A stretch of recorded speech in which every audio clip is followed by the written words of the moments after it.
Welcome to Pindar Poetry. We hope you learned something new. You begin by installing Google Pay and signing into your Google account.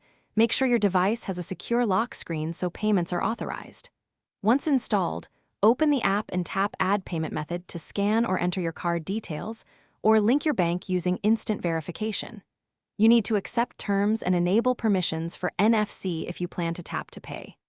After adding a card, verify via SMS, email, or bank app so transactions are authorized and recorded. Once your card is verified, enable NFC in your phone settings and make Google Pay the default tap-to-pay app so transactions route correctly. Then, pick a default card for quick payments and confirm billing and shipping details for online purchases. This avoids mistakes at checkout. To pay in person, unlock your phone, hold it near the contactless symbol on the terminal until you see confirmation. If a merchant prompts for card selection, open Google Pay and choose the card before tapping. To finish, check the app and your email for a payment confirmation and review your bank feed to ensure the correct amount posted. If a tap to pay fails, try unlocking the device fully and holding it steady.